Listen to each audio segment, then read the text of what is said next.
I mix what I like, what I like, what I like, what I like, what I like.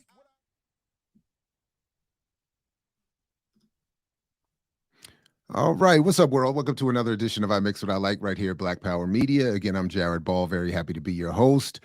Have a great, very exciting discussion I'm looking forward to. I know you all are as well. Just quickly, make sure you invite everybody that you know. Put this in your socials. Tell a friend, tell a friend, tell a friend. It's on again. Like Ear Doctor says, like muted.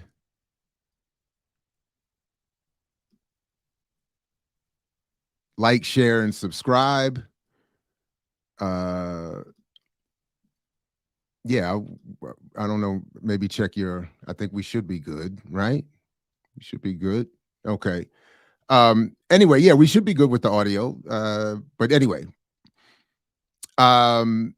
Anyway, like, share, subscribe. Welcome everybody. And let's get right to it because there's no point in standing on ceremony. It's going to be a great discussion. So, joining us to talk about Walter Rodney and all that is associated with his thinking, specifically around the issues of Tanzania, Ujamaa, scientific socialism, African socialism, is Coco, who, among many other things, is a class-conscious new African citizen worker supporting the PG-RNA, as well as an organizer with the Community Movement Builders and Black Alliance for Peace. They are a self-sustaining working mother who spends their time in service to the liberation of African people. Their goal is to confront contemporary contradictions from a revolutionary new African nationalist and Pan-Afrikan perspective, working in struggle to free political prisoners towards self-determination, land, and independence, and in resistance to the popularly supported neoliberal euro-supremacist fascism. So with no further ado, welcome, Coco, to the show. Good to see you. Thank you for joining. Hey, Lantis, how you doing? We got that audio problem again for some reason. Yeah, it's modulated. I thought, yeah. But in any event, it is good to see you. And I think if we can, I don't know, maybe try another adjustment real quick. I thought we had it worked out. Folks will bear with us just a minute. We can get some of this audio situated. But anyway. Is this better? Yeah, I think it's at least not echoing. Okay. So I think we'll have to make do with that.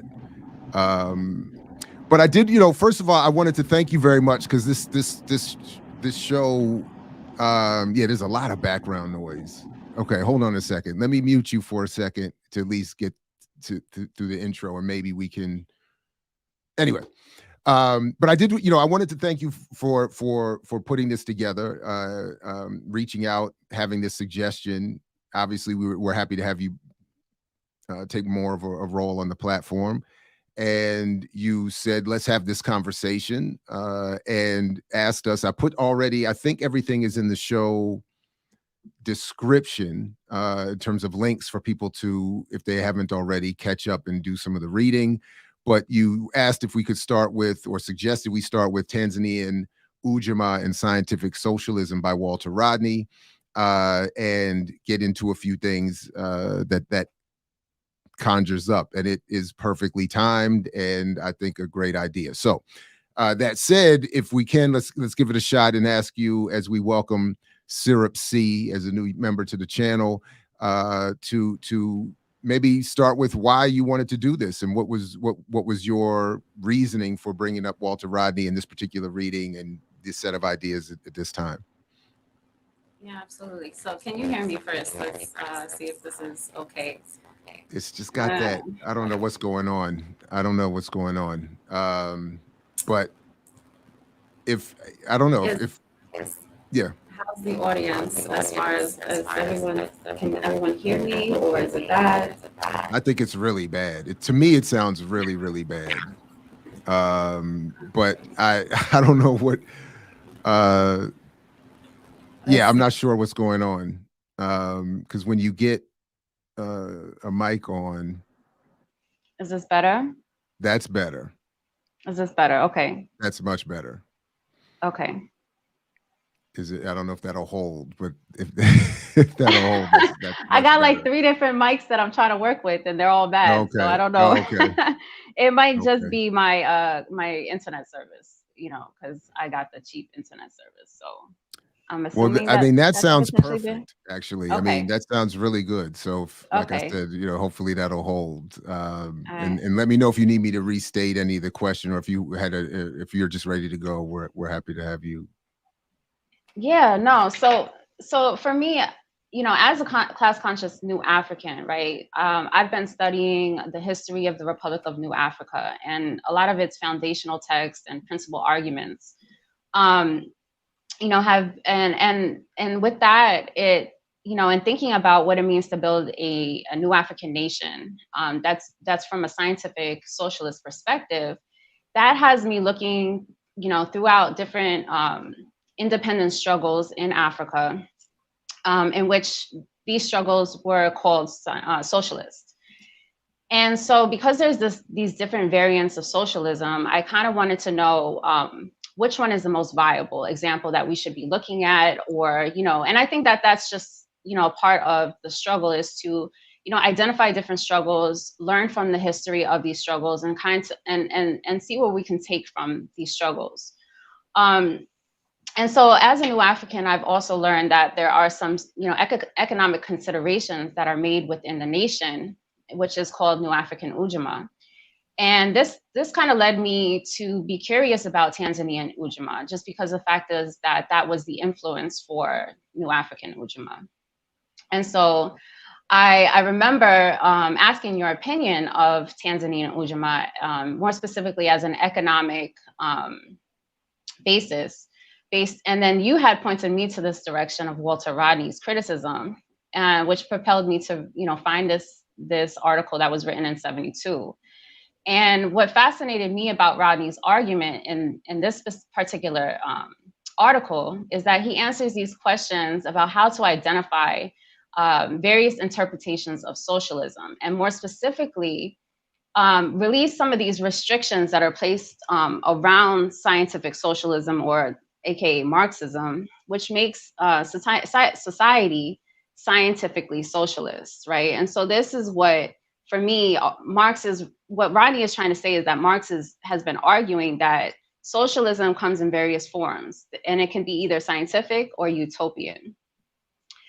And so after reading this article, I kind of took note that Rodney was trying to identify what African socialism is and kind of separate Tanzanian Ujamaa from that, you know, that tradition of African socialism, right? That kind of emerges throughout the 60s, when a lot of the African nations were becoming independent. And I feel like that is something that stood out to me, that, you know, a lot of times I do hear that Rodney had a lot of criticisms about Tanzanian Ujamaa, in which, you know, later on you'll start to see that class contradictions come up and all these different various factors, including a lot of the criticism that Julius and Nyerere also has about a lot of the work that they did. But for me, I feel like what Rodney is trying to do in this article is, one, like I said, release some of those restrictions that a lot of what he calls self-styled Marxists or Marxist intellectuals tend to put these restrictions around what Marx was trying to get at. And I feel like what Rodney is trying to do is trying to release some of those restrictions, right? And to show that Tanzanian Ujamaa was on a closer path to scientific socialism, or maybe even on the same path, because of specific criteria that existed within Ujamaa, with what Julius and Nyerere was trying to do, and certain principles and values that were created with this Arusha Declaration. And so I feel like in this, what I really enjoyed about this article is that it helps me to see that Marxism, even though it's a theory that was derived from Western European, it's a theory from Western Europe. But Rodney is trying to help us understand that Marx was just describing a path that, you know, was happening within Western Europe specifically. But that does not mean that, you know, Africa cannot also, move in a direction of socialism, or more specifically, a scientific method of socialism.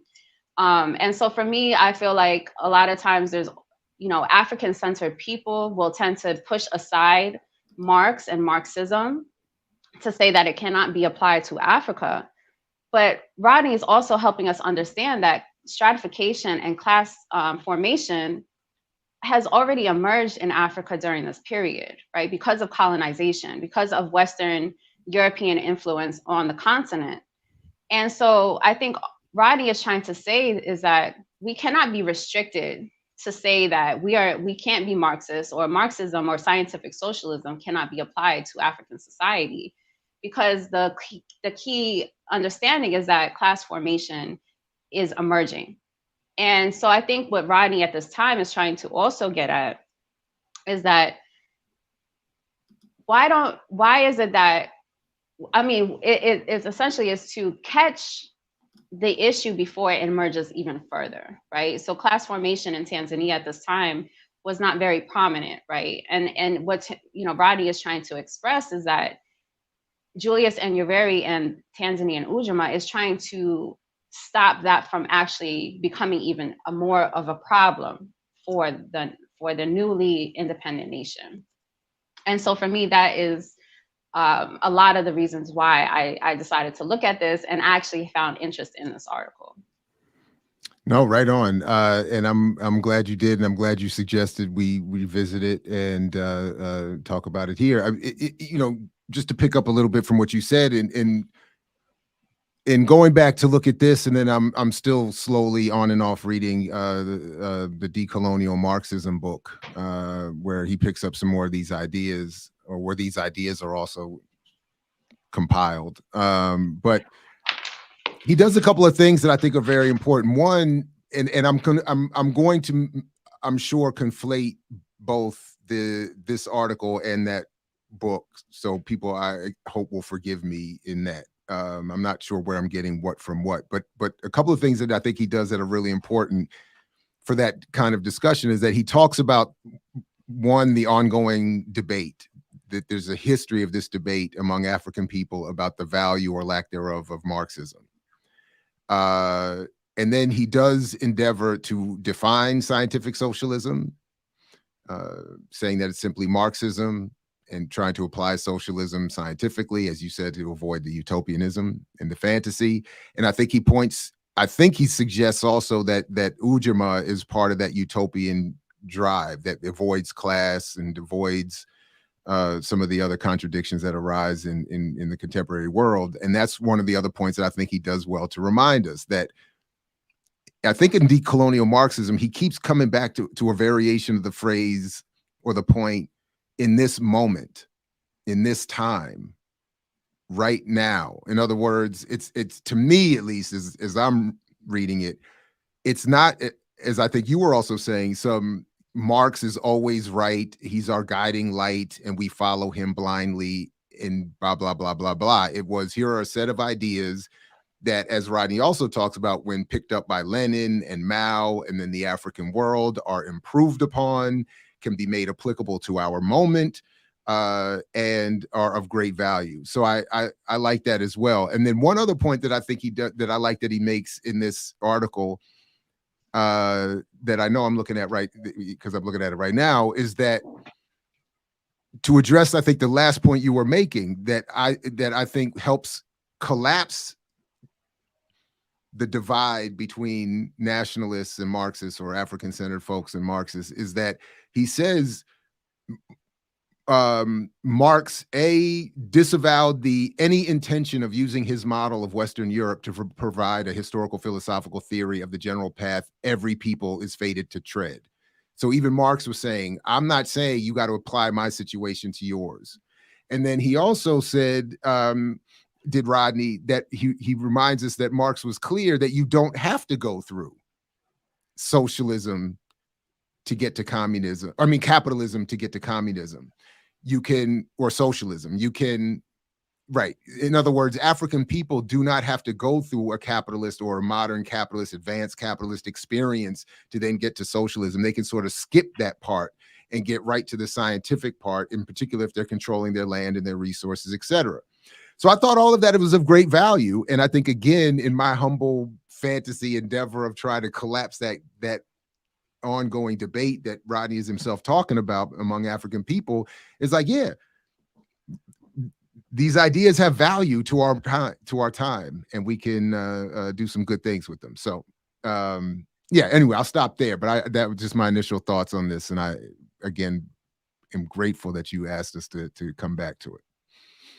Yeah, and there's one point that I would disagree with you on, right? I think Okay. in this, and so yeah, so this article was written in 72, right? And so decolonial Marxism has one chapter, which is this article, right? So this is Tanzanian Ujamaa and Scientific Socialism. So this is one of the actual chapters of that book, right? And then it goes into class contradictions and then also transitions. So I think, but for the sake of this article, which you're correct, your analysis is correct, but I think Rodney is trying to say that that Ujamaa is not a utopian socialism. Rodney is clearly saying that Ujamaa is a scientific socialist method, right? And that they are actually on the same path, and compares them to the commune in Russia, right? And so that he's trying to say is that there are clear examples where it's a very similar atmosphere that happened in Russia, even though there's different historical, and there is a different historical process, right? That Russia or any nation that adopts socialism is going to have a different historical process, right? And that Marx is not necessarily being rigid, right? It's obviously the academics who are being rigid with Marxism. But what he's saying is that because because of this Arusha declaration, because of these set principles and values, even the fact that Enyaveri is trying to prevent class contradictions from emerging and becoming prominent, specifically in the countryside. And so I think that, you know, what Rodney is trying to separate is this utopian socialism that has occurred in, let's say, Kenya or Senegal, right? When he gives these examples of Senghor and Mboya, he's trying to say that people, because there's so much resistance to socialism or scientific socialism and Marxism, this Western European concept, that Africans, including Tanzanians, want to separate themselves from this scientific socialism because they don't want to associate with European concepts, right? But what he's saying is that African socialism, it typically maintains capitalism and typically maintains class formation and typically maintains capital and investment into their nations, right? And so the I'm sorry, wait, you're saying what does that? African socialism, right? So he's saying that every African nation that claims to be socialist, right, is not actually employing a scientific method, right? It's employing this idea that Africans are communal by nature, right? Because of their history, that they were communal. And Rodney is trying to say is that a lot of the characteristics that they brought into their self-describing socialism maintain neocolonialism, maintain capital infrastructure, maintain this investment of capital.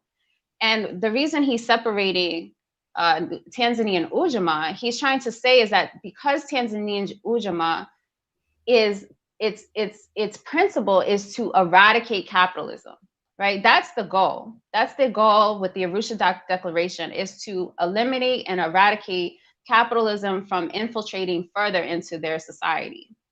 And so that's what I think Rodney's argument here is, that it is a closer path to scientific socialism than most people would even recognize, because people are constantly grouping Tanzanian Ujamaa with African socialism, which is not scientific at all. And I think at this time, in this specific article, Rodney is trying to point out, and we have to remember that in 72, this was only several years after independence, right? And so once you go further into Rodney's analysis, you'll see later on, like in 75, when he talks about class contradictions and he has this criticism. But I think that at this time, Rodney is trying to state that this is the most accurate path to socialism for Africans than we have seen on the continent, right? And I think that's what Rodney is trying to get out here in this specific article. Damn. So so that's deep. I love it. So I got this whole thing twisted. So let me show you, help me untwist myself here, because this is the part where I think I got myself twisted up. Okay. So he says here, a necessary piece of ground clearing must be performed by advancing the negative proposition that Tanzania Ujamaa is not African socialism. Yes.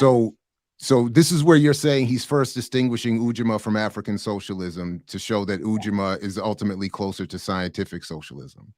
Yes. Is that what you? Yes. That's one area, step. right? Oh, right. Okay. Right.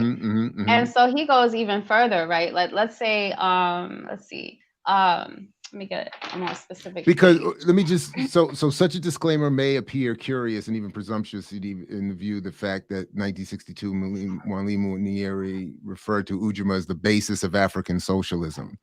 But there are several reasons for keeping the two concepts widely apart. African socialism was vogue in the 1960s. Oh man, okay. Even reading my own highlights, I'm okay. I see where I went wrong. Okay, right on. Keep going. I'm sorry. Keep going. Don't let me stop you. Fix this. I need to get fixed. Yeah. I mean, if we go to page 239 in the book, right, we'll see that. You're talking about, you're talking about decolonizing Marxism?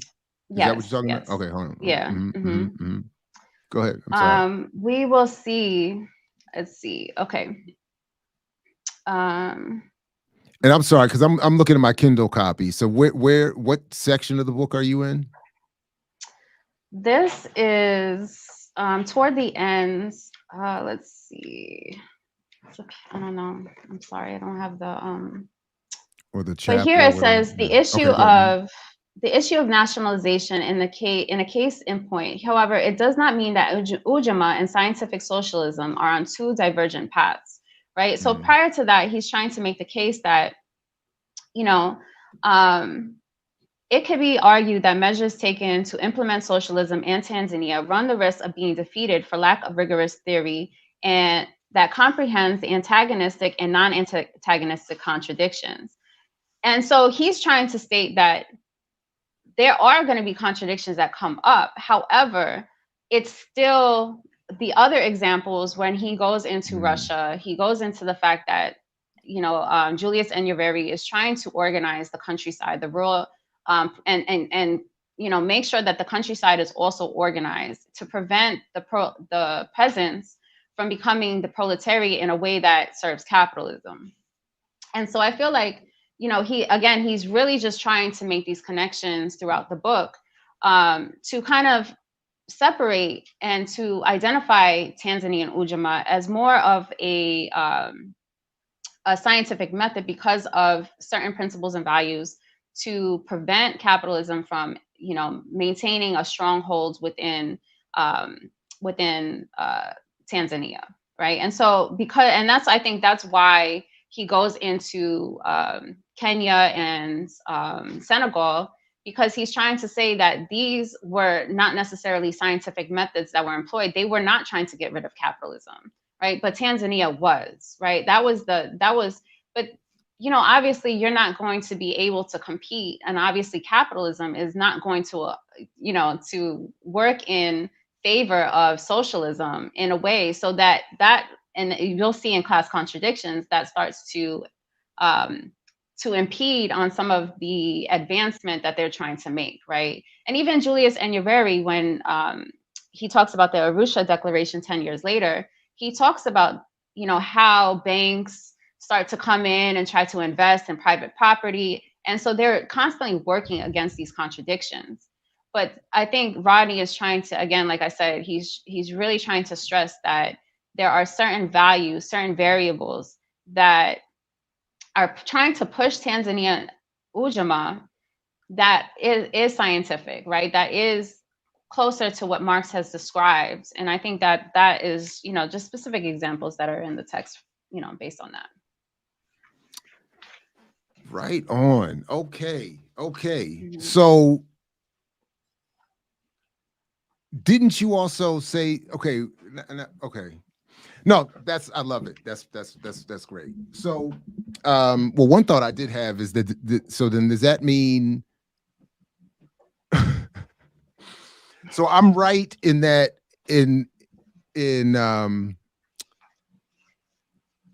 when, because didn't you initially say that this was going to help me with my whole Kwanzaa Ujamaa socialism thing? Was that you, or was that somebody else? Okay, I'm sorry. Okay, never mind. I'm all over the place. Well, all right, let me stay focused. Go ahead. Mm-hmm. You know, I think for me, this helps to really just imagine, you know, a little bit of, you know, I think even Rodney is trying to say is that creativity is stifled, right? Because Marxists tend to put this rigid, dogmatic understanding, interpretation of Marx, and right, Marx is really even being loose with it, right? Like Marx is saying that I'm just creating, I'm just tracing a path that is for the time where I'm at and now. But when Marx looks at Russia and the commune, right, Marx sees that the potential for, you know, grabbing the communal culture of the peasants before it could potentially get to full stage capitalism, right? And so I think that's where the connection of that you had mentioned, right, of I'm sorry, I lost my thought, but he's trying to make those connections, right? That Marx is being flexible, that Marx is, you know, and that creativity, and I think why he's saying creativity is like he's trying to refer to Ujamaa as a creative version, a different type of version that's circumstantial, that's dialectical, right? Based on the history of Tanzania, based on the history of the African continent. And materialist, in a sense, it's trying to understand and really evaluate what's happening post-independence, pre-independence, and is making a scientific evaluation of what it needs to do in order for it to fully realize socialism, right? And so this is not a claim that Tanzania had a perfect socialist society. This is not a claim that Tanzania is the perfect example of a socialist society. But this is an example that of what the work that the effort that they actually put into creating a scientific socialist society, even if they don't claim to be scientific, right? Even if they claim to be just African, right? But Rodney is also stating that the commune, the communal aspect of Africans could not possibly defeat capitalism. And we see that it couldn't even defeat colonialism. It couldn't even push back colonialism, right? And so Rodney is also helping us to see that by employing a scientific method, right, we need a scientific method to respond to capitalism. And for Africans to even say that a class formation doesn't exist and that capitalism hasn't even, infiltrated and hasn't done this to Africans because Africans are communal by nature. But he's trying to say that, no, we cannot fight capitalism, right, on this communal, in nature, culture, right? It can't just be a cultural thing, right? It has to be a scientific method that has to be applied if we are to even, to create a circumstance throughout the world, throughout the globe, in order for capitalism to be defeated. And I think that to me is an argument, for a lot of African-centered, people who are just culture-based, right? And do not want to apply a scientific method to thinking about nation building, right? And so that's where I'm at, right? Like, why is culture is not enough? Like, we should know that, right? Because capitalism is scientific. And we have to, apply a scientific method in order for us to push back against capitalism, no matter which stage of history we come from, which is that stage, like, you can actually skip for capitalism and go straight to socialism. And I think that's what Rodney is getting at here, if that makes sense. It does make sense. And I probably agree with that 100%, but I do hear at least elements of the African-centered arguments that would say, so as opposed to Marx saying culture is a product of the material conditions. And again, this is why I got to get the experts involved. My memory or my conception of it is that African-centered folks will say, no, the worldview, the culture produces the material reality. And if Africans were turned to a variation of African-centered thought, issues of class and inequality, and even to your point about the science of capitalism could be addressed. I think even Rodney I would goes like into to that. see. Yeah, go ahead. Yeah, go ahead. You know, I think Rodney goes into that. I think Rodney is trying to say that communalism, and if I can get the specific point, let's see. You know, he's trying to say that communalism is useless at this point. Like, he's trying to say that even Enyaveri identifies communalism as something that's useless, right? He identifies weaknesses in communalism as a force against technological advancement when colonization was introduced, right? And so the scarcity is what brought stratification, and that evolved into a class-based society within the continent, right? And so this even Julius Enyaveri is trying to say that that is a weakness. If we're just focusing on the communal cultural behavior of Africans, that has already been lost, because, you know, Africans can no longer be communal based on the circumstances that capitalism has, you know, has kind of, you know, removed Africans from that communal nature, right? But he's also saying that in Tanzania, it was a very specific, like, they haven't really like caught on to the class formations yet, right? So it wasn't really like really prominent.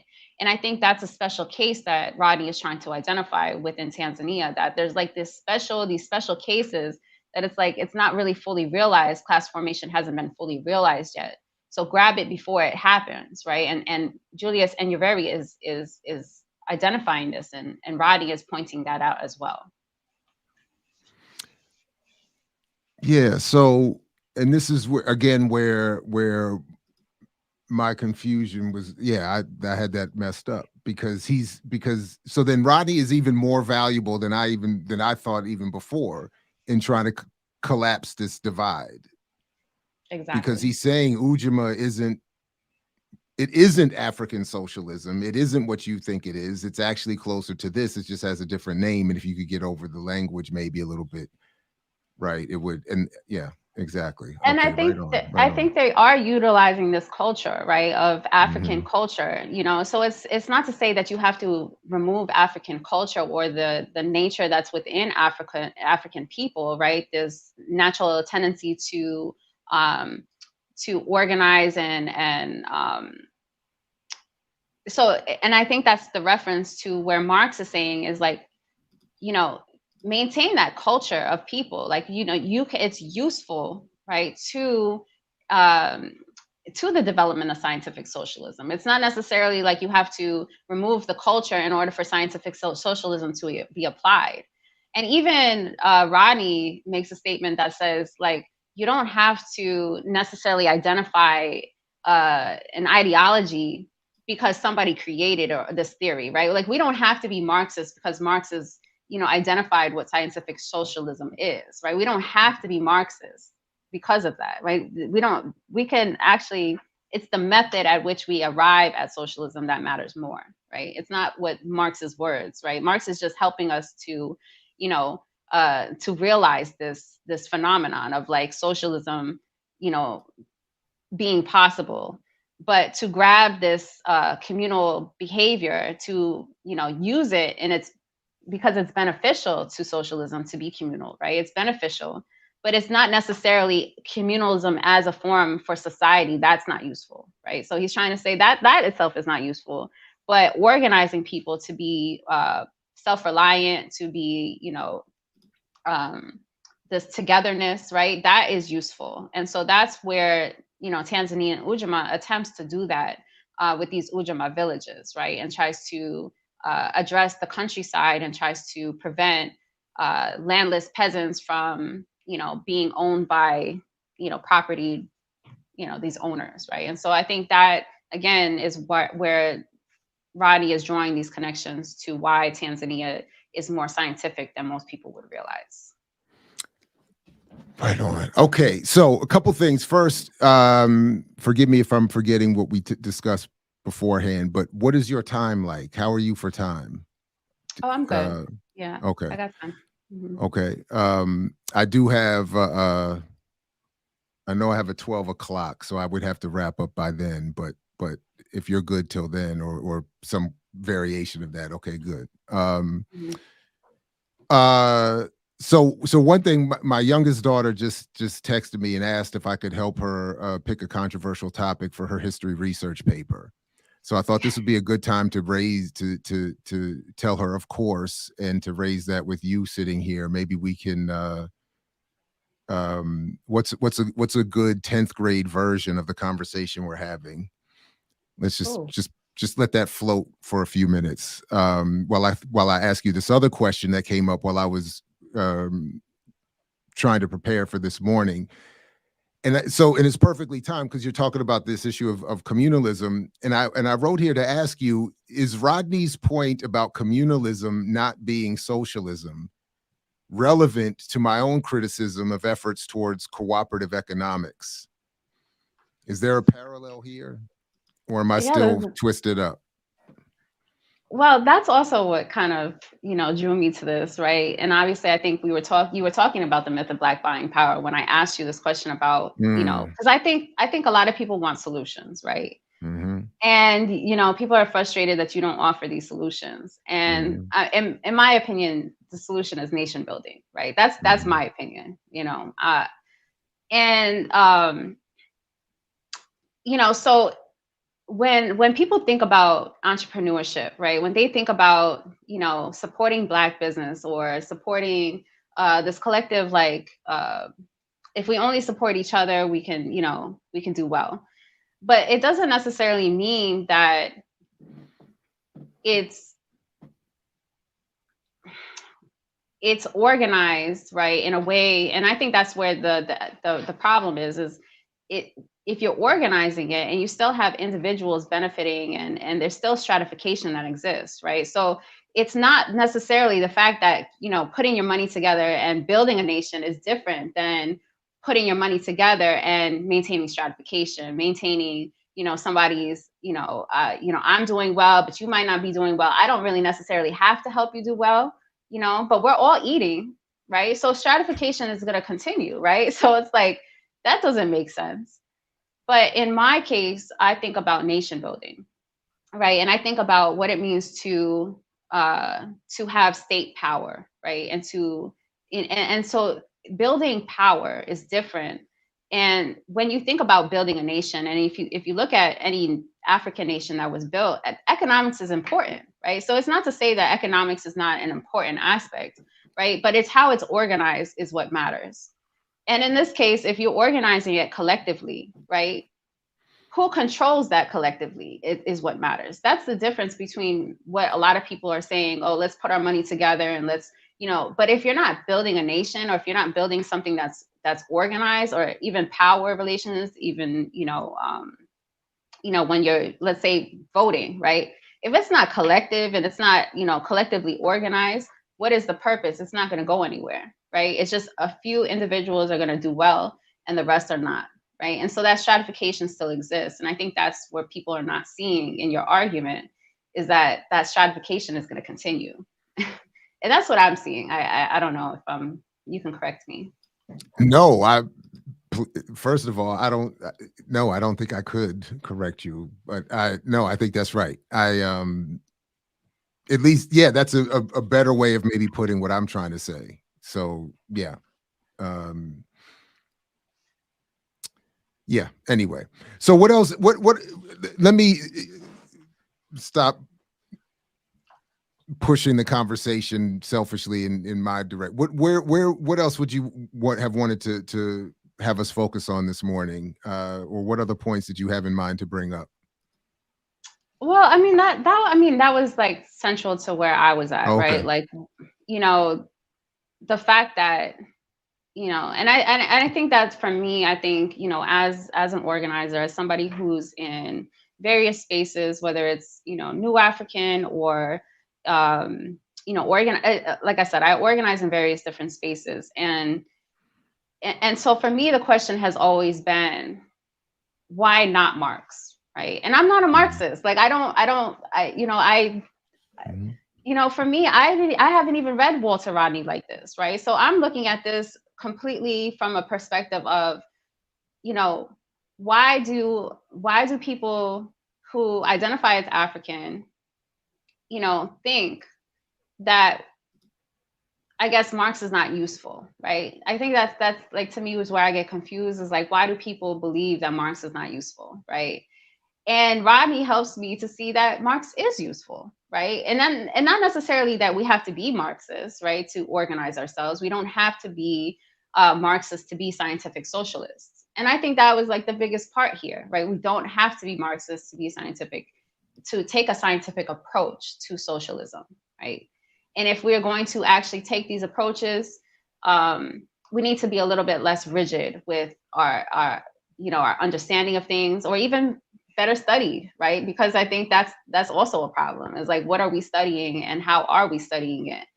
And I think Rodney lays a really good, hand to that, and helps to really push that, even for myself, as somebody who hasn't studied Marx, but I'm interested in what it means to build a nation, and what it means to be scientific and socialist, and all of these things. And so that's where I'm, coming to these conclusions that, it's kind of ridiculous that people, put Marx in this category. It's like, oh, that's a European, we can't go there, right? And it's like, well, nobody's saying you have to.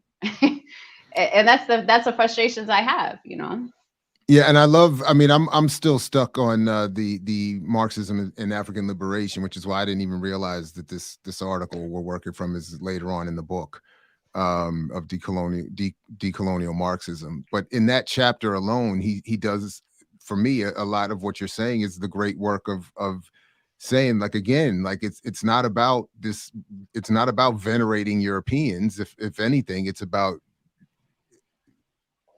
as he says, asking this question: why are so many Africans, Latin Americans, and others? And then he even makes the point that he even seems to get more specific by saying that, really, well, he says people go to Marxism because the conditions that they're suffering, and it offers logical answers. And then secondly, he says that it's part of a bourgeois project, which I thought was interesting too. That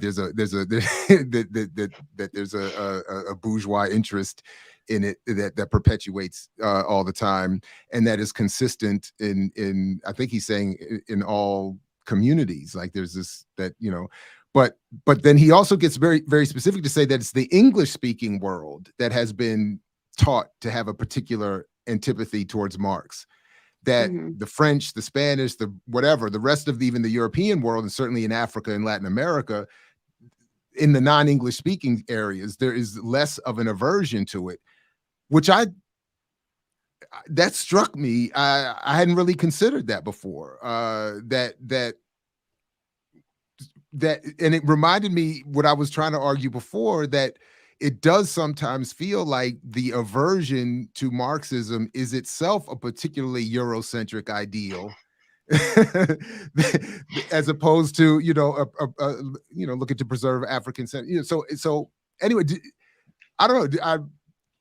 I thought I would raise that with you. Well, maybe it's because they're not. To me, and I guess maybe my own like understanding of like dialectical materialism, right, is like, we have to stop, like, and again, going back and being so rigid and thinking that we have to like read Marx and like put every word that Marx is saying and apply it, right? And I think that's what the critique here is, like, that's what Marxists do, and typically probably Europeans, right?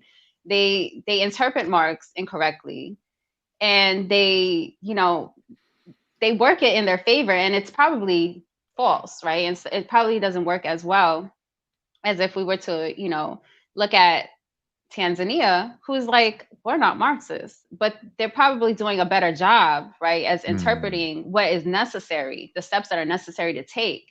Now, Julius Nyerere he puts forth a lot of self-criticism, right, about like what's happening in Tanzania. So this is not to say that just because Rodney has these critiques, that Julius Nyerere is ignoring the criticism, right? Mm. Because I think that that's again certain principles and values. Self-criticism and criticism are revolutionary principles and values that we can see that Julius Nyerere is making these considerations, right? He's saying that we have to do a better job in specific areas, whether it's leadership, whether it's the economic positions that they're taking, whether it's advanced development. Do we need to be advanced? So advanced, do we need to compete with Europe, right? And why do we even have these European ideas? Because Europe inserted itself into our continent, right? And so that I think is where the bringing back that communal, the ideas of communalism, right? Not necessarily as a method, as a method for society, right? But as a as a better, like, to evoke Africans as better than being, like, not better than Europeans, but like more humane than Europeans, more morality. I mean, that's I think the spirit of Africa is my critique of Europeans, like, there's no morality, right? So like I think that theme is there, right? And so I don't know. I just think that is just Which something is to why they stand out. even treated Marx the way they did. You know what I mean? It's like anyway. But it's not in either of these two texts, at least that I'm aware of. It's in something else that I was reading, another collection of his that I wanted to ask you about, but I couldn't find it. So I'm just going to ask you off the whatever. There was a discussion of Rodney at one point was talking about the differences between Africans on the continent, the Caribbean, and here in the United States. And he said something about that sounded a lot like what we hear in circles today, that is still an issue, that Black Americans have done too much to take over the definition of Black and sort of centering themselves in this Pan-African discussion. And I'll admit, when I was reading it, I got defensive. And I was like, this is sounding like really like, if I felt like, why are you, but trying to get past that, I don't know if you're familiar with what I'm talking about, and I wish I could have found it, and I apologize for that, but so I'll just throw it out there to you, and if anyone in the chat is aware of what I'm talking about and wants to add to it, I'll check in there in a few minutes. But does that ring any bells for you, or do you have any particular thoughts of what he was doing there, or what I don't know. No, I'm actually kind of curious to know your feeling. I mean, like, why did you take that? I don't know. Maybe I'm not understanding what the criticism is. Well, the criticism, the way I remember the criticism was that it was just basically a thing of telling Black people here in the United States to sort of step back a little bit and recognize your, and I'm not saying he was wrong. I'm admitting just the defensive-ness at feeling like that I got called out as I'm reading it, and maybe that was necessary because it's still an issue going on today, where these variations of that argument still happen today. Who is Black, who is part of the diaspora, who's all the anti-soda stuff that's out here in the world, all that kind of stuff. So maybe that was how I was looking at it. I was like, oh man.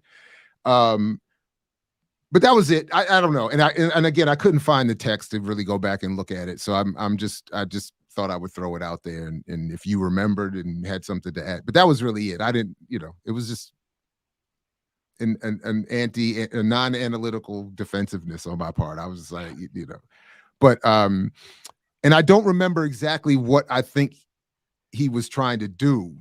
So he, anyway, so we can move on, but and I don't know if there was anything you wanted to say about any of that.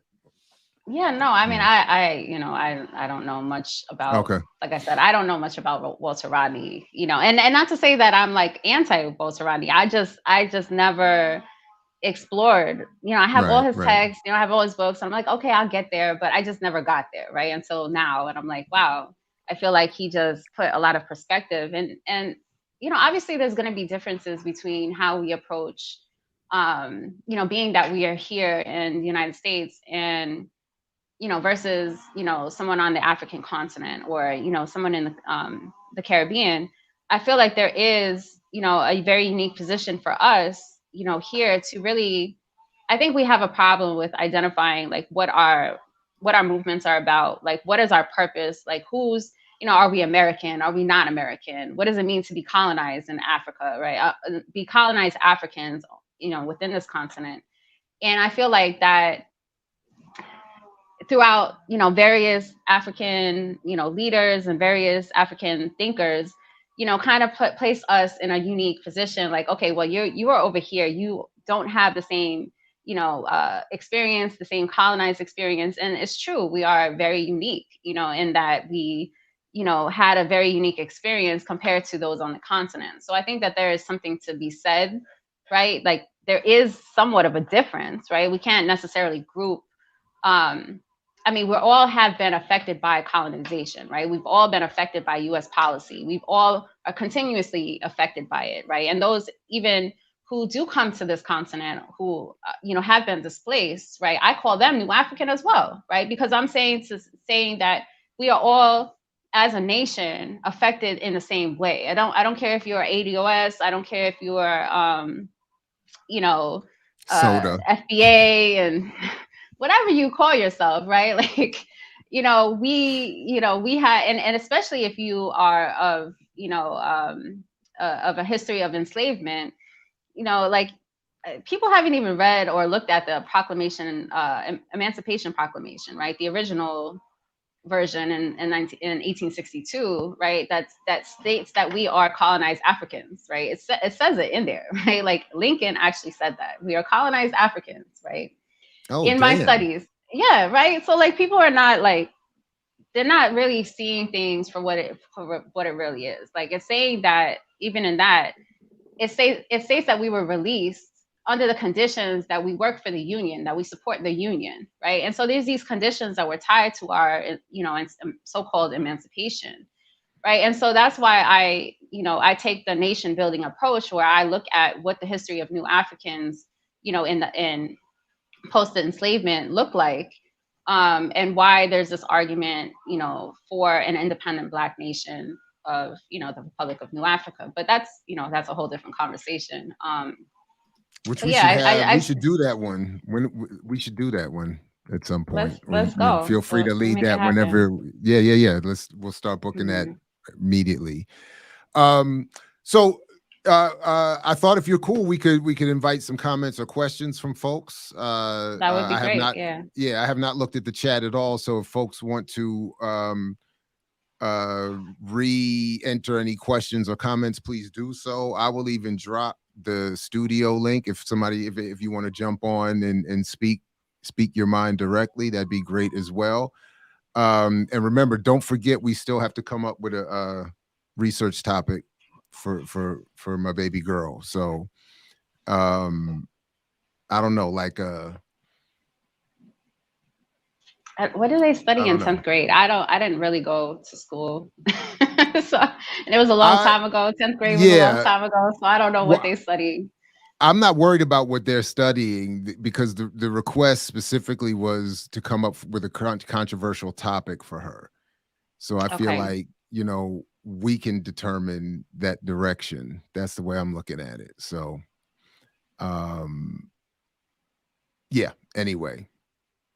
But anybody got any, I don't know. I don't see any comments or questions yet. I think you maybe just, you know, oh, wait. All right. Yeah, we could do. Yeah. That is hilarious. And what purpose does it serve if they are, right? Like I get confused a lot of times when people make these claims. It's like, but what purpose does it serve, right? Like even if you have this history, like it's great to know your history, right? Like we have to know our history, but what purpose does it serve? You know, and I respect, like I said, I believe in nation building, right? But it has to, I mean, you know, how we arrive of. at building a minimum, it would have to nation be matters. right. But I guess I think at minimum you could argue it provides that necessary myth of origin that all nations need. No? I Or don't know a if myth that's of origin, not the myth of origin, a myth of origin. I don't know. I hear you. I mean, I don't know. Let's see. Not controversial, but community control of education would be cool. Okay. All right. What would that look like? There you go. Good idea. Look up that original yeah, proclamation and let's, oh, I like 1862. that.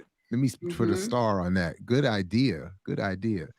Yeah, because Uh, that, I mean, that really lays it out, right? Like if you really understand it, it lays it out that like we are we were only freed under these specific conditions, and that if we did not support the union, we were said to be in rebellion against the union, that's right. right?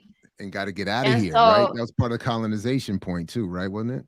I don't know. Maybe they I don't know. didn't want the Confederacy one to win, obviously, but then Mhm. also didn't want rebellious enslaved and rebellion, right, to happen, because they knew that if that would have happened, right, they needed formerly enslaved people to support the union and determine the conditions at which they were, a part of the union, which is, obviously when we think about wages and a bunch of things. But yeah, that's just a Right side on, note. Dev. Exactly. Thank you very much. And what's up, peace, Dev? Hiram, controversial topic. The colonized have the right to violence as a method of liberation. Black people in the U.S. are colonized, therefore, violent uprisings are a legit form of protest. So Ooh. I agree, and even Kamal's favorite white man, Noam Chomsky, pointed out in one of his books years ago that South African exception rule from the UN that was passed, I forgot what year, in the 80s, I think, that it said anyone rebelling against racist colonialism can basically is never engaged in terrorism. It's never terrorism, except in South Africa. Like, you apartheid Negroes can't rebel for real against those white minorities, but everybody else apparently. So anyway, I like that. What, by the way, uh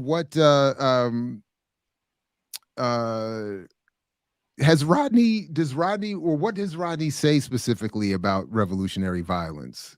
Have you come across in your studies? I can't honestly, I don't, off the top of my head, I can't remember him speaking directly to that issue. I'm sure I'm missing many things, but I do just feel like Rodney does reference Fanon, but I mhm. don't know necessarily what he speaks on that part. But I do think that, Tanzania did not have a conflict, right, in order for it to assume independence, right? So I think that, for me, I just don't see where violence fits into that. But, we can Mhm. always, go default to the fact that we experience violence, so therefore how do we respond to violence in a way that's passive, right? Like that wouldn't even make sense, and what is violence, right? Like if even in that interpretation, right, um they would consider me being a new African nationalist as a form of violence against the state, right? So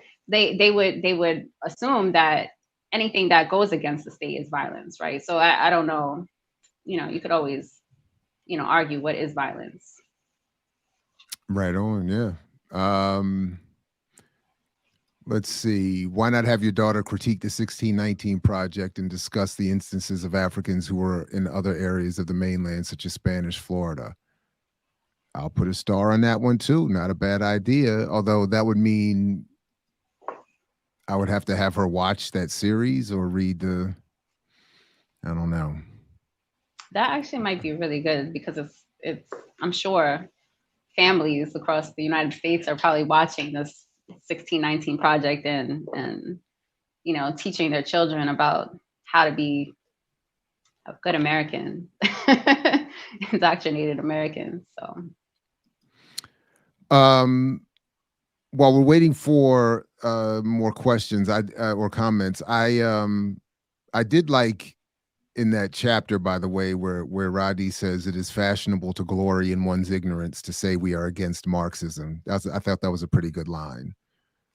You know, we want to glory in our ignorance, as he explains everything you've been laying out. But anyway, I just wanted to make that quick point. And yeah, anyway, I don't know, Coco, what else? I'm out of questions, to be honest with you. I don't see any more coming in. I don't know if you just laid it down so thoroughly that I tried, I was like, oh, let me not, like, make a terrible appearance up here. So no, I appreciate it. I tried to make sure I was thorough, with my analysis at least. No, and I think I so much so that I have to say again, I appreciate being corrected on my misreading there, my multiple misreadings apparently. Even I went back to the piece repeatedly and made the same mistake. So thank you for that. I appreciate that. This will air again as soon as it ends. You could just push play again. Knock yourself out. Coco, do you lean more towards nationalism or Pan-Africanism? Great question. I am a new African revolutionary new African nationalist, right? So I am interested in building a new African nation, right? And so that is where I lean. However, that does not say that I am not Pan-African, right? I believe that in my own interpretation of Pan-Africanism, in my own interpretation of the history of, African continent and this unified Africa, I believe that, we have to build an independent new African nation here, right, that will be strong and be in unison with independent African nations on the continent, right? And so that's like, if that answers any question, right? So we are, new Africans. We're here to build the Black nation right here, and that is in solidarity and unison with those who are also fighting on the continent, right? And so at the end, once we are all organized, right, and that's again a form of organization, once we're all organized, is then when we can actually see a unified Africa. But until then, we have to organize first. And I believe we have to organize here more specifically versus just organizing on the continent, right? I think that there are some people who believe in just organizing on the continent and they want to fight on the continent and believe that the continent, once unified, can come back for us, right? And I just don't see that, right? Like, we have to do something here and the now. And I think that there are a lot of people who are involved in nation building. I just think that every person who is involved in nation building has its own interpretation of what it means to build a nation, right? And I think that even some people who may not identify as nation building, right, are working toward nation building. So I just think it's like really just trying to really determine what it means to be to nation build. But to also go into what it means to be New African, and specifically with the provisional government, right? For me, it's a form of self-governance, right? For me, it's a form of, determining or actually organizing ourselves to be governing, or to be self-governing. So there is an actual government practices and policies and constitution and a Declaration of Independence and a creed that we go by. And I think that with that, that is something that I feel is missing, because most people are like, oh, I don't vote, I don't participate, I don't do none of that. So it's like, when you have a revolution, how are people going to be organized? Are people just going to be free-for-alls? Are we just going to have little sects of people and organization? Or are we going to actually be able to govern ourselves, right? And some people do not believe in building a state. Some people do not believe in nation building, right, as a form of like state power. But if we're actually looking at, throughout history, throughout, anything. I mean, we have to realize that state formations exist. And if without that, like, who's governing us, right? Is it the United States that's governing us?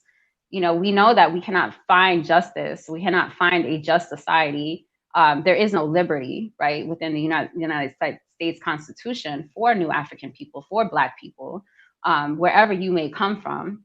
So I think that that is, you know, the work that we're trying to do. And within, you know, the Declaration of Independence, which was signed 55 years ago this year, you know, there was this, you know, declaration that we are independent, that we want to free the land, and we want to determine for ourselves, right, what a just society looks like. And I think that, to me, is why I do, you know, work in that direction, right? I don't want to just, you know, and then again, there's the community work that goes into that. There's, you know, different levels of work that goes into it, but then the larger branch of government that, you know, the PG-RNA does work on. So I think that's, to me, is important. If I over-explained, my apologies. Never that. And I think before we get to a couple of questions, I did pull this up here. This is interesting. That it is my purpose upon the next meeting of Congress to again recommend the adoption of a practical measure tendering pecuniary aid to the free acceptance or rejection of all slave states, so-called the people whereof may not then be in rebellion against the United States, in which states may have voluntarily adopted or thereafter may voluntarily adopt immediate or gradual abolishment of slavery within their respective limits, and that the effort to colonize persons of African descent with their consent upon this continent or elsewhere with the previously obtained consent of the governments existing there will be continued. I love it. I love it. English, please, says Yipper. Translation, Coco already gave it to you. African people are colonized here in the United States. That's and wait, and I'm sorry, Coco, because I just want to emphasize it's not enough that you said it, it's because Lincoln said it. So that gives it the proper authority. So anyway, sorry, go ahead. I think I cut you off. Yeah, and I think, is that the 63 version? So if you go into like the 62 version. Oh no, that's the 62. It says, I'm sorry, I should have scrolled up. Okay. There may be more. It says here September, September 1862. So I don't know if there. That was just I only read that far, so I don't know if there's more. I think I saw 63 in there, but I guess that they were. You know, wait. Preparing for that. So is there a more? Is there a more egregious declaration of this status than this? Are you saying there's more to this else later? No, I was just clarifying, because this is, okay. If it's the 62 version, then yes, this is like, you know, it lays clear, like, you know, we are only accepting you, we are only freeing you in so that we can have you work for the union, right, and support the union. And again, then we see the 13th Amendment, right, come up, and we see that, you know, there is this, you know, 13th Amendment of like this clause of slavery that still exists if you are punished. So we see the lineages of, you know, how the United States has continued to subject us, right, to its will at that, and has never really given us any type of liberty or justice because of that, right? Like, we're still, even though we have some so-called protections, they're not, you know, those are not real. And we see the intentions, right? We could have, and I think the argument for us is that we should have been given the option, right, to determine for ourselves whether we create an independent Black nation, whether we go back to Africa, but we should have been given the option. And now, you know, our freedom was only contingent on the fact that we now are a part of the union, and we are given this so-called citizenship. But like, what really comes with that, right? Like apartheid and, you know, Jim Crow law and these fake civil rights and eventually neoliberalism and this war on drugs and mass incarceration. So there's just like this history that people tend to forget and act like that we have just we were just freed and we are now citizens and we are now part of this so-called European nation, right? But it's clear that we are African and we are colonized, and they're telling us that, right? So it's like, why do people just conveniently ignore it? So I don't know. I mean, I know why, but. Do you have any thoughts? So in regards to nation building, do you have any thoughts about projects like Freedom Georgia Initiative and Hereafter Farms? Yeah, there's so many initiatives. I actually know about them when they started up, and I know people that are involved. And I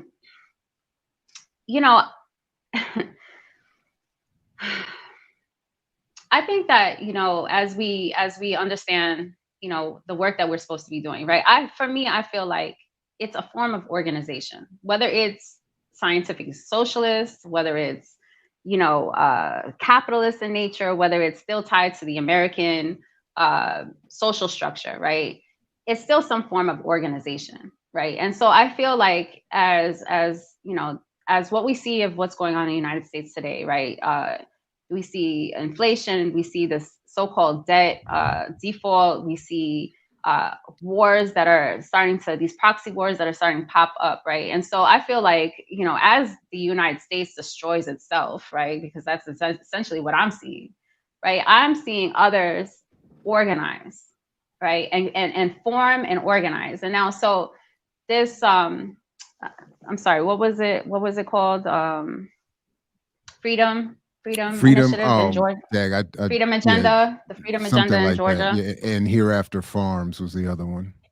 Yeah, I had some criticism, originally, because again, they are relying on obviously grants and different types of capitalist ventures, and there's just a lot of different variants of organization that exists within that, right? And so to me, it's not scientific, it's not socialist, but it's still a form of organization, right? So I'm not gonna go and say, oh, that's not it, right? Because I'm my purpose is not to destroy what people are doing to organize themselves, right?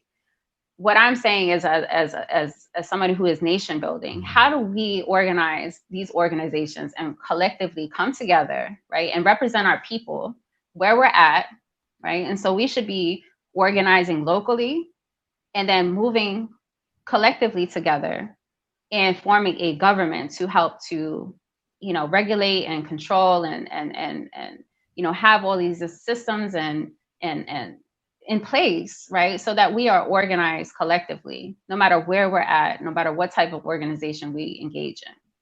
Now, I'm sure they would be like, we are not socialists, so therefore we would not want to be a part of a socialist project, right? And I'm sure that's typical, right? And so, there's that nuance that exists, right? By the way, so I not to jump the line, but Franny is asking a question that's piggybacking off of this last one. Do you have thoughts on Cooperation Jackson? I have thoughts. I know the criticism that's out there. And like I said, they have their own interpretation of how to organize people locally in Jackson, right? That, again, however way they go about it may not be scientific socialist. It may not be socialist. It could be socialist, right? So in my views, right, I don't have an opinion, really. I'm like, organize, right? Get organized, be organized. I don't care how you do it, right? Because at the end of the day, it's good that we're organizing people, whether to be self-sufficient, to be self-reliant, to, create farms. And, I know that they have, the land trust. And I know somebody who's actually living in one of those houses on the land trust, right? And I know somebody who, I've been to Jackson, and, I've, kind of connected with some people out there, obviously Kamau, used to be out there. So hearing, some of the work that they did and, collectively. So, I don't have an opinion. I'm just saying, it's great that they're organizing. And to me, I think that's here and now. I think that's important, right? Just getting organized, right? And the little things that I might disagree on, or others might disagree on, like that has to be just worked out, right? Like that's just how I see it, because at the end of the day, we don't know what's going to happen, 5 years from now, 2 years from now, or at the end of this year, right? And what could happen. And if we're not organized or in some form of organization, right? What happens when shit just shuts down? Who are we going to turn to when shit just shuts down, right? So I think that I would rather not, make negative comments onto what people are doing and how they choose to organize. But I would say that in my own opinion and the work that I am doing, right, is to organize in a socialist way, and to really think about like ways to build, to bring a governmental structure to that. And that's more specific to the work that I'm doing or engaged in. So Bradford, I think Coco did endeavor at least the beginning of an answer to this, but I don't know if you want to elaborate or say more or correct again what I've just said, that you didn't do it and wanted to do. But anyway, in other words, have you given your analysis on Nyerere and theories why they could not fully take form in Tanzania? Yeah, I think that just going back to this, and I will first say that Nyerere is one of the few, right, out of however African socialists, right, were actually looking at class formation, right, and was looking at these issues with class formation and trying to, one, correct it if it was there and prevent it from fully realizing, right? And so I feel like why it didn't work, right, I think is just as anything. When we can all collectively agree that we want to get rid of capitalism, we want to get rid of these issues that we have, but there are going to be people that are not fully sold on that. There's going to be people that interpret what it means to be socialist differently. There are going to be people that are enticed by capital investment, that are enticed by their own petty bourgeois inclinations, right, to do a little bit better than other people. And I think that was a lot of the issues that happened within Tanzania, was that leadership was sometimes, sometimes these petty bourgeois leaders come into leadership positions and then, start taking a little bit more for themselves and not necessarily really looking at the whole, right? And not being so selfish and full of contradictions. So I just think those certain contradictions existed. And I think that's just is why some of those failures happen. And I think also Nyerere talks on like development and what that looks like, and why, what priorities were made and were not made, what was necessary and what was really not necessary. And the fact that they were not self-reliant was also a big theme that Nyerere talks about, is like they had a difficult time becoming self-reliant for various factors and various reasons. And that made them depend on capital investment, right? Even if they were trying to prevent capitalists and individuals from coming into the country and owning private property and making sure that that the economy and the government was in control by the people, right? And that's like the biggest thing, right? The people control the government. We're supposed to control the government, and we're supposed to control the economy. And you are going to have petty bourgeois people who have self-interest. That happens, right? These are contradictions that happen everywhere, whether they're in our movements, that happens all the time in our movements. It's not like, we're infallible people. And I just think that those are some things that led to the problems that existed and exasperated throughout time in Tanzania. Right on. Excellent. This is great. Conversations with Coco. I feel like this is a new Let's do it. potentially new segment section. Can you speak to reconciling the RNA position with the indigenous people of this land? Yes, I can, and I hope I do as a good job as some of my comrades do on this topic. But So New Africans, right, are one claiming that while the United States is in power, right, we, in our position, we have worked this land, we have built this land, right? We have lived on this land. And so we are making claim to a specific territory that is concentrated with our people the most. The majority of our people are concentrated within these 5 states. But within our Declaration of Independence, within our documents, we understand that this land was first occupied, or is indigenous land, right? This was indigenous land. We understand that.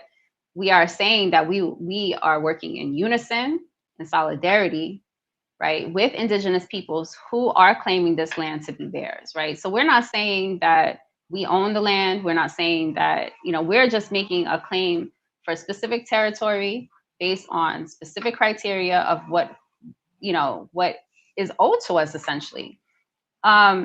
While the United States is still in power, and while the United States still illegitimately controls this land, right? And so that, I think, is very important. And we're saying that we, in our documentation, in our text, in our documents, that we're saying that, we will work together with indigenous people in understanding whose land it is, right? And all of that, right?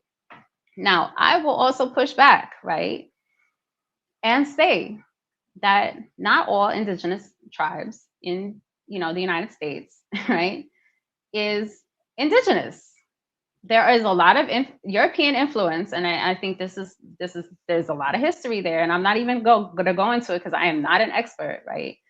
But there is a lot of indigenous nations and people, and some indigenous people that I know who have a strong European lineage, right? Just the same as if in Latin America, right? We would typically claim that, somebody who is, mixed with European, Spanish or Spaniard or Portuguese lineage is also mixed with indigenous people, right? But how much of that indigenous heritage is still existing, right? And so how much of that is really truly existing? So, I mean, enough if we're to contending, qualify for a casino.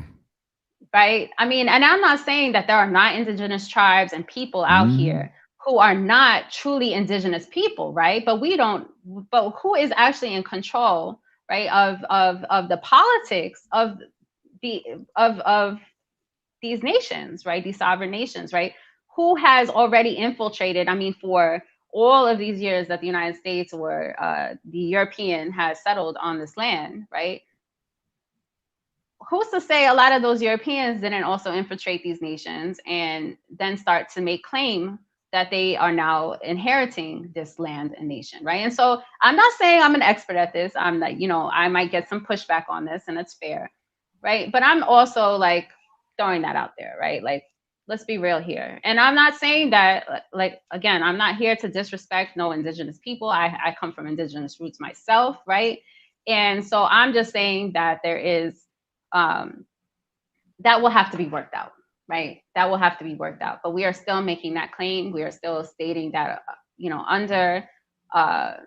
under the fact that we have literally built this country, right? And I think that also goes back into your myth of Black buying power, right? We have to look inside and see the power that we already have, right? We just have to assume power over ourselves. We have to assume power over our work that we have contributed. We have to assume power over our history and all of the contributions that we have made uncompensated, right? We have not been compensated for any of this, right? And so we're just, making that claim through reparations, right? That this land, right, it could be contested, and that has to be worked out, right? And we're stating that it has to be worked out, right? And that, it can't really be resolved or answered here on Black Power Media, right? It's just, it's just, that's a lie. We can solve everything. No, obviously I struggle with, my own version of struggling with that is, I was always moved by Kwame Ture's argument that, that this is indigenous people's land, and then so we should be worried about organizing Africa.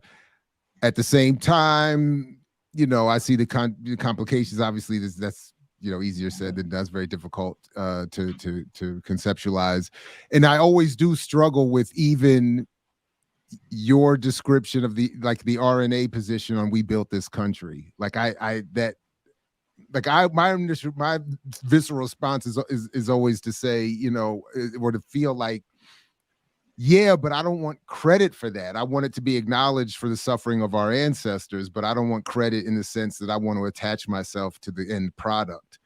And I know that's not what the RNA is saying, but so it's like it's like the more radical, or the very much more radical conclusion versus the 1619 project version of "we built this country, so give us entree. So I know it's not that, but it's still there's yeah. Anyway, I don't. So it's not. I mean, what separates it's just just where I struggle myself with all of that. Yeah. Yeah, I mean, but what separates that is, right, like, we're trying to say that we did all this work, right? So now we have to assume power over it, right? Like that, and I think that's really what it is. It's like we're assuming power over our history, over our the work that we put and the effort that we put into building this country off of. I mean, and obviously we understand the history, and that by organizing ourselves and building a Black nation based on these factors, right? We're talking about reparations, right? We're not talking about and Uh-oh. Did Coco just freeze? Did we just lose Coco? Uh-oh. I'm still here, right? You all still see me, right? Okay, Coco, you there. There you go. Okay, hold on. Okay, there you go. My bad. Sorry, go ahead. Sorry, I don't know where I got cut off, but I feel like, the problem with reparations, right, is that most people attach a monetary value, right? And there is no monetary value. We cannot attach a monetary value, right, to our history. It's impossible, right? Mm-hmm. Everything that we have done already tells us that every ounce of capital has been extracted, right, from our exploitation. Whether it's here that went through the transatlantic slave trade, right? Whether it's through the exploitation of Africans on the continent, right? We know this country was built from all of that, right? And so why there is a lot of nuance to what it means to be New African. Who is a New African, right? And I think that also is missing here, right? A lot of people assume that this is a reverse soda hashtag when it's not, right? Like, this is not saying that you have to be born on the plantation in South Carolina in order for you to be a New African. Like, that is not what it's saying. That's not what we are saying, right? We're saying that New Africans are also attached to Africans from the continent, because once they come here, right, they are now colonized here. They are not American. They don't come here and become American. People of Latin American descent do not come here and become American. Even enslaved people were traded from Latin America and brought here and brought to the plantations here, right? So the path to which we get here, right, is all the same. We are here, right? And we are all owed reparations at that point, right? And so that's what we're trying to say is, as New Africans who are here, right, who are Black, who are here, we have a certain culture, right, that is shared, right? Whether it's right now or whether it's our historical past, it's shared, right? And so we have to assume a power, right, collectively over that. And so we just talk about the concentration of New Africans and Black people in the South in this, the span of this territory. But who is a New African can be interpreted in various ways, right? And it's in the Constitution that states that, right? The New African Constitution, right? And not everybody who identifies as a New African identifies the provisional government as a legitimate representation of New Africa. Right? Not every person who identifies as New African identifies the RNA as a territory, right? So there is different variations here, right? But as somebody who is, supporting the RNA and the provisional government of the RNA, there's specific, like the Code of Umoja, the Constitution, is very specific in stating that you can naturalize and become a new African, right? If you support the work that we're trying to do, you can naturalize, you can, be of, Yuri Kochiyama, right? She also naturalized, right? She became a new African citizen, a conscious citizen worker. And then there's also people who were born to a parent, right, that was New African, of somebody who is Black, and so in my case, right, my history, I'm colonized because I'm Puerto Rican, but I'm also colonized because my family also comes from the plantation here, right? So I have that's where my mix is at. And so that's where I started to identify, right, of thinking about what it means to, be New African, but then also support a provisional government and support the RNA. That's a whole different, like there's like identifying as New African, but then also being a New African nationalist and what it means to build a nation. Little nuances that are different, a little different. Right on. That's why we're having convos with Coco. And thanks, ZZ Lion Dad. I'll catch this later. I appreciate the subject. These contradictions are also within the family: socialism, petty bourgeoisie, or capitalism. So yeah, if I read that correctly, there's contradictions everywhere. Thank you, Nia Shell. Really feeling hopeful about the energy and thoughtful discussion to free us. Right on. Right on. Thank you very much. Will BPM engage more Indigenous and African Black discussions on the land question? Would like to see Nick Estes, the Red Nation, New Amatu, and others. Feel free to build us, put us in touch. Help us be in touch. I'm can't speak for everybody on the platform, though. I don't. Think it's safe to say many of us, I myself included, would be happy to host those conversations. And do they or have, by the way, has Nick or any of those platforms hosted the topic? Do they? And I'm not suggesting a quid pro or anything like that. I'm just curious if you're aware that they've endeavored in that direction themselves. But yeah, I'm down for all of that. Maybe we can invite Nick to the next Convos with Coco. Did I hear Coco correctly earlier saying that the African continent is not using the science of socialism? I believe she said they were communal. What's the difference between the two? No, I don't. I don't think you caught that correctly. But Coco, if you want to. No, so communalism happened before feudalism, right? So like that's what Rodney is trying to state, that there is a history, there's stages of history that existed within Africa, right? And so what Tanzanian Ujamaa is trying to recapture is the communal nature within African people, right? And so that scientific socialism did exist in Africa, on the African continent, but scientific socialism is not the same as African socialism, which occurred in various independent states, right? And so I think that's the key part here, is that capturing the essence of communalism, right, but putting a scientific method toward that advancement of socialism is what Tanzania was doing, versus somewhere like Senegal and Kenya, where like Mboya and Senghor were maintaining neoliberalism, maintaining capitalism, maintaining social stratification, and made no attempts to address that either, right? And so I think that's the issue, is that there are various interpretations of socialism, and this is one interpretation of scientific socialism that separates it from African socialism, which is not scientific at all. Right. If that clears it up. I hope so. And if not, rewind the video and go back and watch where Coco started, initially breaking all that down, and enjoy yourself. And you're welcome in advance. Can you post your social media contacts so we can follow her work? Yes. So what I've decided, and please forgive me if I will come up with better ways to engage people. But I am so private, right? Like the people who do follow my social media, like my Twitter is pretty decent in my opinion, but I keep it very small and private. And so I have created a Patreon. So I will share my Patreon. If people want to join that, I will post. You don't have to join the Patreon because I will start posting some public stuff, but there will be some tiers that you can join, right? And you can there's going to be one that you could study with me. There's one that I will be doing more of the news content that I do on my Twitter account.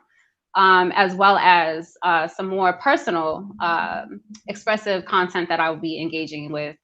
So just bringing my personal life into my political life and kind of, discussing that. So there's some tiers there that people can, join and support and follow my work and any future projects that I have coming up as well. And that is, I will post it here so you can post it for everyone. And then, yeah, if you send it to the private chat, I'll put it in the show notes as well. All right, so I'm going to do one more, and I'm going to beg everyone's forgiveness because I do I always want to say unfortunately, but it's not really unfortunately. I fortunately have to meet with a few students to talk about their research project, and I'm very excited to do that. So I don't mean to say unfortunately, although it is unfortunate to always leave these conversations, but you all get it. So I'll pull up this last question here for you, to get your thoughts on Rodney's analysis as it applies to nation state formation. I wanted to see if we could end on a specifically Rodney question. But yeah, so maybe I'm confused by the question, right? So if I'm understanding, I mean, isn't that, I mean, I'm so confused. Like, so when I read the question, how can it apply to anything else? Like, what else is there? Like, what else other than a state formation is there? That's, maybe that I'm confused there. Like, what else is there out here? So right. But okay, so when I initially read the question, I thought of it, in terms of what you said earlier, that to solve the question of what happens post some vague national independence, you have to have a scientific redistribution of the wealth to secure everybody's, so we don't end up with, again, as you were saying, a Black nation where you have class distinction and other forms of contradictions and hostility and antagonisms and that. So to me, it's just saying, yeah, it does apply to the nation state formation. As you said, that's the only formation we're currently dealing with, but also whatever the formation is has to redistribute and be done scientifically so that nobody is suffering. That's how I saw the question. But yeah.